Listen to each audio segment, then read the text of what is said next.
For me, alcohol was the solution. So it was like, alcohol is helping all of my problems. I know that it's also causing a lot of things, but it was like, I also can't imagine living a life without using alcohol. Like, that sounds terrible.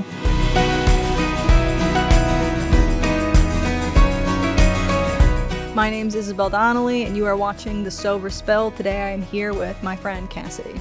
Welcome back to The Sober Spill. Today I'm here with Kassidy, who is a healthcare hero. She's an LMSW, connoisseur of thrifted furniture, and my longtime friend who I met in rehab. So for the people that don't know you outside of that description, who are you? So my name is Kassidy. I am an alcoholic in recovery. I met Isabel over 7 years ago when we were in treatment together, and we have really, she's been with me through it all. So I'm very excited to be here. I'm a therapist. I've worked in recovery for about 6 years now. This summer is coming up on 6 years of working in the field of recovery. And Trisha Paytas connoisseur, huge Trisha Paytas stan. We stan Trisha Paytas on this podcast, and Hot take. that's where we're at. Official take. I've the only brands that I've gotten behind on the podcast are Haven Hot Chicken. Fair. Because I'm trying to get free chicken, and I got them to respond to my story. Ooh. So Haven Hot, I'm down bad. I want some chicken if you're listening. But the reason, so we were discussing doing a podcast on kind of the process of delving into alcoholism and general debauchery while in college. Because as I'm sure you know, rehabs have a busy season. And a lot of times it's like June, May, when a bunch of college kids get home and their parents are like, oh my God, like what happened to you? Yep. And when we were trying to brainstorm who we would have, I was like, I know a girl. It's like, I've got a friend I can call. And Keene State in general, yes, which we'll get to. That's like a school that's infamous. It's got a reputation. Big time. We had someone in an AA meeting like 2 weeks ago be like, oh, and then I went to Keene State, and there were audible gasps throughout. Yeah. And so obviously it escalated in college, but when did you start drinking, and did you have like an I arrived moment? Yeah, so I started drinking my junior year of high school, and immediately, first time drinking, I was like, oh, this is all I ever want to do. Any conscious moment that I have for like the rest of time. This is the best feeling ever. And I very quickly had a realization of like, oh, this is going to be a problem. And like, I'll deal with that problem later. Like, I don't care. Like, this isn't a problem right now. This is like a solution type of a deal. And then it really quickly in high school turned to just like finding any reason to drink, even if that was like, you know, in high school, like in parking lots and in cars, like with one or two other people kind of a deal. And then freshman year of college hit, summer going into freshman year of college, and things just like kept unraveling. And I ended up going to treatment only 6 months after graduating from my undergrad. And from junior year of high school until right after I graduated college, it just progressively got worse and worse and worse as the years went on. 100%. I get the right before going to college, just really unraveling. Because I think, as you know, I was supposed to swim for Keene State. Yes! And my parents sat me down and were like, you're going to die if you go. Like, you got to stay home. And that was a real selling point for me. I heard there's a big meth problem in the area. And I was like, I can get into that. Like, that sounds like a good hobby for me. Joke's on them. Either way, it happened. Right. But, so when you got up to school, like, how quick did it take to unravel? I know it's a common thing. It's like you finally can let loose to a certain extent. Oh, yeah. I mean, within my first couple of weeks of school, I had been arrested and sent to the hospital. For on what? Different occasions. Like underage drinking and general debauchery. Yeah. Type of a deal. I made friends and very quickly was like the sloppy friend that was the liability. All throughout college, I was definitely the liability. And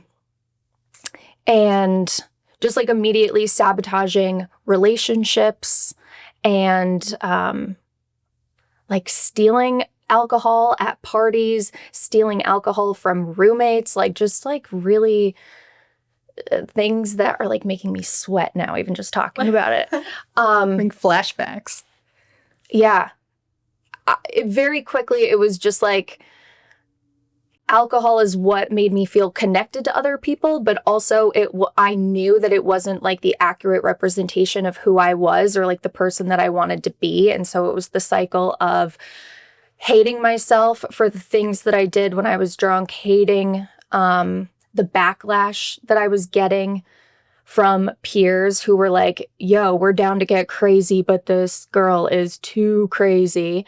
And like just the guilt and the remorse and the shame of everything that I was doing.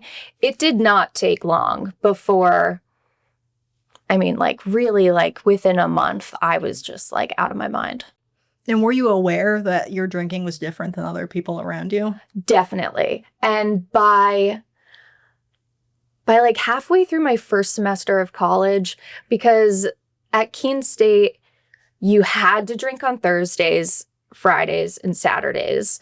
And I remember waking up on like a Friday or a Saturday after a night or two of like going really, really hard. And I remember waking up and talking to my roommate, and it was like 10 a.m. or something. And I was like, I just can't wait to start pre-gaming again. And she was like, it's like time to go to breakfast. Like, why is that where your head is at? And I couldn't really wrap my head around like why she wasn't getting as excited as I was. I also was a huge peer pressurer, but like no one bought into my shenanigans, which good for them. I was like, I felt a certain type of way about it in the moment, being like, come on, like, it's really not that bad. And then a couple years later is when like binge drinking by myself alone started, because then it was like, oh, now I'm having zero judgment from any people around me. But yeah, I remember it was a couple months into my freshman year of college and people just being like, yeah, it's like kind of concerning that you want to drink so heavily at 11 a.m. And I was like, y'all are just buzzkills. Mm. I love the peer pressure aspect to try to make yourself feel normal. I remember being like, huffing paint thinner is like just a regular teenage thing to do. Right. Like, why don't you do that to pregame? And they're like, this is so weird. Why is your nose sticky? Like, what's going on? But when you were up at Keene, was there any point where you thought about seeking treatment if you knew your drinking was abnormal? There were times where I, as college went on, and like my senior year probably, I was like, I can't escape this. I didn't know that it was like possible. And for some reason, treatment felt so out of reach for me. Asking for help seemed so out of reach. And I just felt as though like it would be so expensive, or for some reason, I just like didn't consider the fact that like insurance would help with treatment. And so it was like, this is something I very clearly need help with, but I'm going to die before I get the help. And at the time I was like begging to die. I was like, I would much rather all of this be over than have to like succumb to having to ask for support of those around me. And the idea of having those conversations, of admitting that things had gotten so terribly, it just felt so far out of reach that I couldn't even like consider what that would look like. And I think it's scary sometimes getting help, because if you get help, it means you have to confront all of the things that you've done. Yeah. And like a typical like alcoholic, like for me, alcohol was the solution. So it was like, alcohol is helping all of my problems. I know that it's also causing a lot of things, but it was like, I also can't imagine living a life without using alcohol. Like that sounds terrible. Yeah, and this might be a deep cut for some people, but in the 12 and 12 in step 6, they talk about how it defies like the human need to survive, drinking so much, but sometimes we're drinking to survive because it's like that or kill yourself. Like I need relief immediately. And so I'm going to do this thing. And eventually it doesn't work anymore, but it's still like, maybe it will this time. Exactly. Exactly. Were there no on-campus supports? There were on-campus supports, and year after year, I kept getting in trouble with, like RAs would do room checks and I would have alcohol in my room, or I was arrested several different times for like public intoxication, because in New Hampshire, if you're under the age of 21, your body is considered a container. So if you are drunk out on the street, you have an open container because you are drunk or something of the sort like that. So I continuously got in trouble for being like drunk in public. And one time I was hospitalized and I had to be referred to like mental health services on campus because I had blown over 3 times the legal limit. And I remember they really tried talking to me about it and being like, this is a serious deal, especially for like your size and weight. Like, this is very significant that you're 20 years old blowing 3 times the legal limit. And I really just shrugged it off. Like, do you know where we are? And do you know what we're all doing? And do you realize, like, there's a heroin epidemic going around here? Like, my drinking is no one's problem. And I really just wasn't open to it.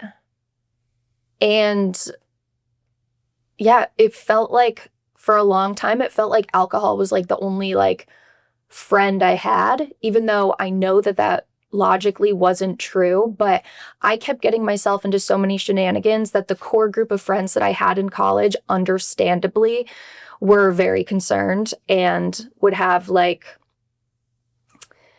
meetings without me present, like, what are we gonna do with this girl? And I knew that those were happening, and so I just shut myself in from everybody else. And especially my junior and senior year of college, I was like skipping class all the time, and I was so anxious that I would go days without leaving my apartment, and I couldn't even get myself to like bring paperwork to the student accounts office. And so it was just like the more that things progressed, the more I like self-isolated, and alcohol was like the one consistent that was always there for me. And it felt like that was the only like thing getting me through. First off, I love like the deflection of the alcoholism where it's like, have you heard about the opioid epidemic? Right. And you're paying attention to this? You don't know what the big picture is. How dare you? Well, I was Narcaned once because I was so incoherent and out of it. And I came to in the hospital. I had a catheter in. The catheter was taken out. It was a mess. And I came to in like a hospital gown. I wasn't even wearing like my clothes. And I found out that they Narcaned me as they were like going through my whatever. And I became like enraged. I was like, who do you think I am? Yeah. And they were like, well, considering that we just picked you up at JCPenney for being belligerent at work, drunk at work, and taking piles of jeans and throwing them at your store manager, we had no idea what was going on. That's so funny. Our mutual friend also got Narcan for being too drunk. But when you first said JCPenney, I forgot that you worked there. And so I was envisioning that you just went to JCPenney. You're like, I need some socks. And you were just like blasted. To be fair, I only worked there for 2 weeks. I can see why. Yeah. No, that tracks. And I love what you mentioned about like alcohol being your only friend, because it's all about control to a certain extent. And so it's like, I don't know how X, Y, and Z is going to make me feel, but I know how alcohol is going to make me feel. And so that's safe. And I'm going to keep doing that. And knowing that you have a family history of alcoholism, did that make you aware of like the predisposition or give you any sense of like, oh, I should be careful with this? I knew that there was alcoholism in my family, or at least and at the time, like, we didn't really call it alcoholism. It was more so like we saw all the symptoms and we all knew, but like didn't really like say the hard word out loud. And I knew that there were people in my family that reacted very negatively to alcohol. And that kept me from drinking for a while. But then when it started, it was like I was so physiologically activated that I did not give a crap. I was like, it is what it is. Like, this is it. And I think it like gave me a newfound understanding of what other family members of mine might have been dealing with, because I was like, oh, I get it. Yeah. Like, this kind of rocks. Yeah. Until it doesn't. And that's like, the phenomenon of craving. And that's where it's like, we don't have the control anymore. And that's why working in treatment, I'm sure you've seen this too, where so many like families with the identified patient, and they're like, why would you do this? Like, why would you're doing this to me? Like, you're ruining our family. And it's like, no one wakes up one day and is like, you know what? I'm going to burn it all to the ground. Exactly. I don't love any of you. Like, that's not how that works. If it was a choice, people wouldn't be doing it to the extent that they're doing it. Yeah. I remember actually having a conversation when I was like in the thick of my addiction with a family member. And I was sober during this interaction, but I had come home for a little bit, and I looked at this person and I said, I drink like you do. And they looked at me and they were like, oh? Yeah. And they were like, that's kind of a problem. And I was like, yeah. And that was like kind of it. But I don't know. I found it, I don't know. That was like one of the first times I like even recognized out loud to another person that I drink problematically. And it's like, hey, I do this the same way you do this. And it was also like the first time I heard them recognize and be like, oh, well, that's not great. And like, maybe you should figure out a way to like curb that. I don't know. It's always stuck with me. Yeah, the first time having this person acknowledge that they know that they're doing something too, probably. Was that a cry for help? I think it was, honestly, I think it was more of like a, you screwed me up. Yeah, I think that's fair. Like, I think we're allowed as kids to have that too. That's a lot of, I've seen like a generation where parents are like, why don't my kids want to be around me? And it's like, girl, haven't you seen what you've done? Like, it's valid. You don't just have, like, you're not just entitled to this person. Exactly. They're allowed to protect themselves. Hi everyone, Pat McCarthy here. Managing withdrawal symptoms no longer means leaving home. Mountainside's new outpatient withdrawal program provides confidential professional support with daily check-ins from our psychiatric and clinical team. It's designed for your busy life, so you could heal without disruption. Find out more at mountainside.com. But what were your interactions like with your family going home? Like, not just when you graduated, but for holidays, summers? So, I was a train wreck. Obviously, I was a train wreck. And since being sober, I have since found out that like I have two younger sisters, and they would dread me coming home, and they would do everything they could to like get out of dinner plans, and they would be like, ugh, like Kassidy's coming.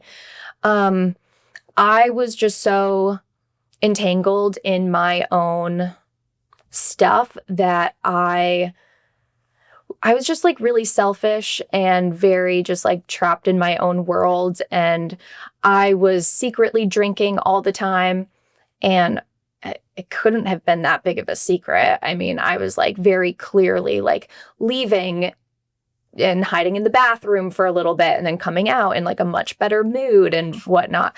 I was also very, I was just mean. I was so nasty with my words. And I thought that I was being like snarky and funny and like on a Bravo show, like, you know, with like a martini and being like, You're like, this is chic. Correct. And it was not, it so wasn't. I ruined so many freaking holidays. People just like hated being around me. And I knew, I could feel that people hated being around me, and no one told me it.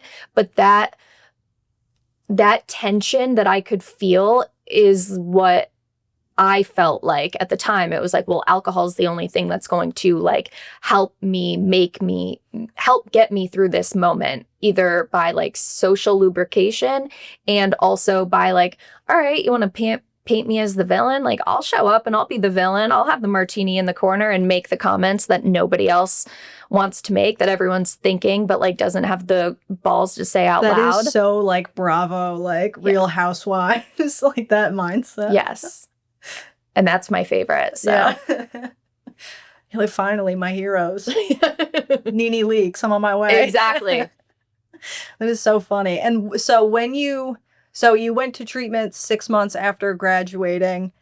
When did your family decide it was time, or when did you decide it was time? Like, what did that intervention look like? So, in roughly that like 6 months, there was a lot that happened. I kept getting myself into bigger and bigger, like I refer to them as like episodes, which were just like really big consequences of my actions.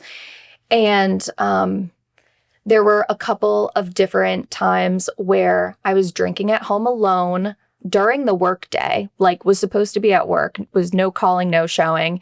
And I remember this one day, I was getting ready for work. So I was pre-gaming with some shots and I was making macaroni and cheese for breakfast. And hours later, I woke up naked with my roommate, like shaking me awake. The fire alarm was going off. The shower was on. The fire trucks were outside because the alarms were going off. And it still took several months later for me to go to treatment. I totaled my car. I took down a telephone pole. And then finally, my roommate at the time, he reached out to my mom and he was like, all right, enough is enough. Something needs to happen. Like, we need to get this ball rolling. She is not doing well. And then I connected with my mom and I was like, I'm going to end my life. I'm going to end my life. And like, because again, alcohol wasn't the problem. That was my solution. So it was like, I was just in such a deep shame spiral of where things had taken me. And I knew that it was not me, but I had no idea how to get out of it.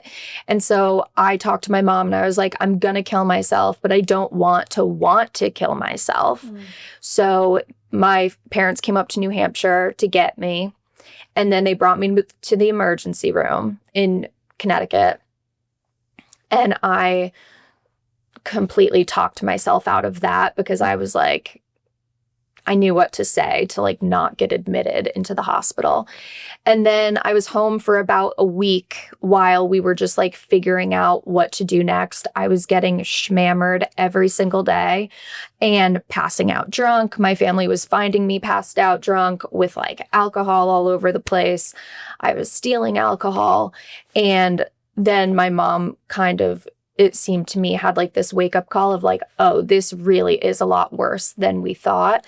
Because they knew it was bad, but I was able to hide a lot of stuff since I was several states away, especially like the thing with JCPenney and the hospitalizations and the arrests. I was over 18 and I had been working since I was 15. So I really kept my family out of the loop of my consequences. Whenever I had a court appearance, I would just go by myself and I would pay the fine, or I would, handle hospital discharge paperwork by myself. And I was really doing my best to kind of like keep it hidden. And then when I was home for that week, it became very apparent, like, oh gosh, like she's in deep. And then a close friend at the time had a family member that went to a specific treatment center, and she reached out to me and was like, hey, they have a women's program. This might be something for you to consider. And that is how I ended up like finding treatment and, embarking on that next journey. I can really relate to the feelings at the end like that. And that's such a dark place to be in. Like, that's such a scary place to be in when you said, like, I don't want to kill myself. Like, being at the end of the road like that is so terrible. And I understand. My parents also weren't receptive to it when I was like, I want to kill myself. They don't like that. Right. And I had a friend in that 6 months, like probably only like 4 months before I went to treatment. I had a friend from school that had committed suicide and had gone to the services and everything. And it was scary because it really seemed like an option. And the last like year of my drinking was really dark. And I wasn't leaving the house except to go to my job. And even then I was drunk at my job. And like, it got really dark and it seemed like my only way out. And I used to sob every night and just like begging that I wouldn't wake up, but that I wouldn't have to, be the one to do it, but that like something would happen in my sleep and I wouldn't wake up. And I'm so grateful that I found my way to treatment and I found like my community of people who were just like me, because I have found so much healing in the community aspect of like not being alone and like being with other people who have been in very similar places to mine or know what that mindset feels like or knows what it's like to be the black sheep of the family for an extended period of time. Like that's where I, for the first time at 22 years old, was like, oh my gosh, these are my people. Like, where have they been all along? That's what I always tell people when you're in treatment. I'm like, it might seem terrible right now, but you make the best friends like in your life. And I always tell people to go to sober living because I'm like, no one wants to go to sober living, but it's kind of like having a sleepover with all your best friends for like an extended period of time. And obviously there's going to be stuff that you hate that sucks. People are going to eat your cereal and you're gonna be mad about it. But for the most part, it's a good time. And it's so... there's such like almost like cognitive dissonance, like thinking about how you were when you were using, because I've only known you in sobriety and you've always been like a very high functioning, like this is someone that if you want to move a mountain, like you're going to move a mountain. So it's very interesting thinking about how like you had a pretty low bottom and like now and also mind you, like the program that you work for now is the program we went through in rehab. Like, what is that like? Oh, it's wild. Yeah. It's so wild. And I'm just so grateful. Like I say it all the time. I say it to my colleagues all the time and to like the people that were in the program while I was a client that still work there. I can't say it enough just how grateful I am for the opportunity to work with people in a similar capacity to like the spot that I was in.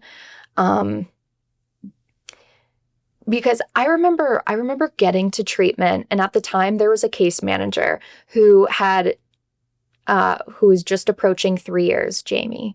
And I remember thinking like, oh my God, 3 years?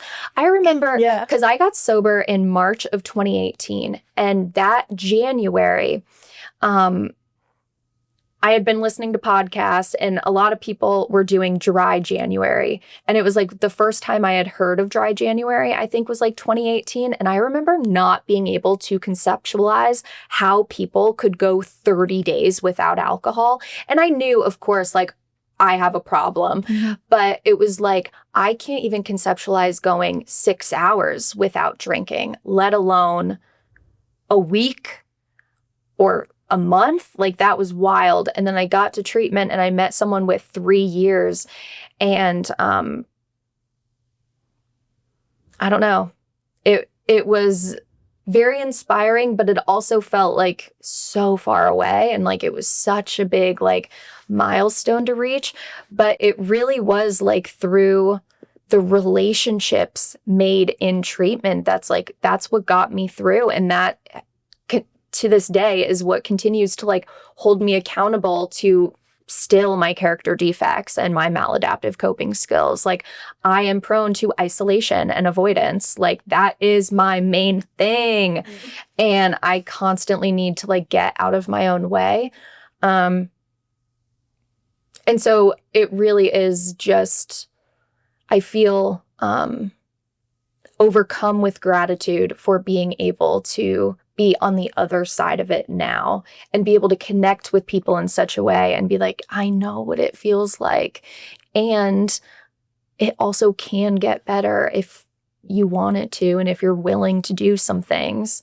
And, you know, it's not always the right time for everybody. Like, recovery is nonlinear, but for those who really are like motivated for it, like, it's very, it's wild to watch people's journeys, as I'm sure you've seen too.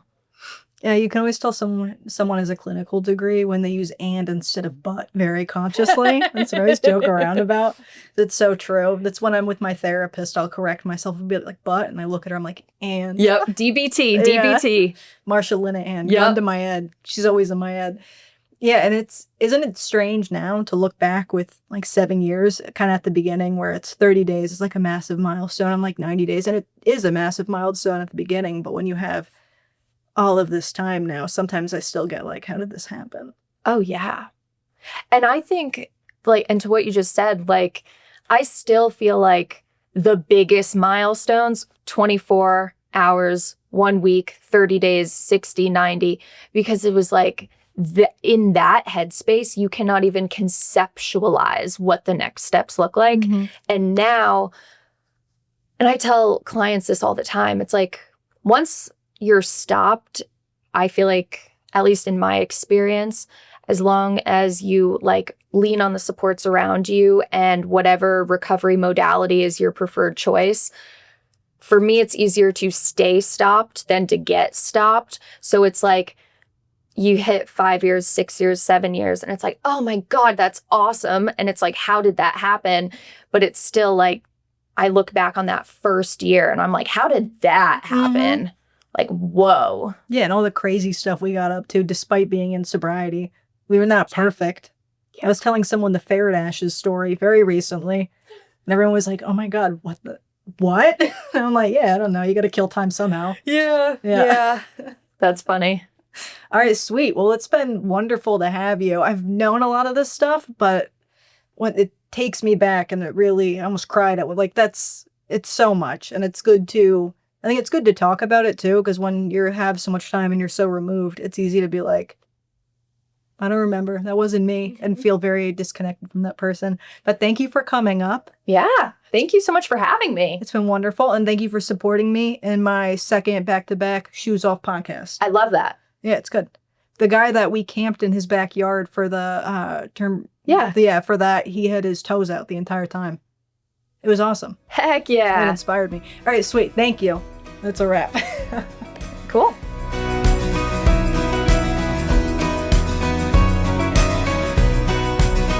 If you or a loved one is struggling with addiction, Mountainside can help. Call 860-365-6764 to speak with our caring treatment team.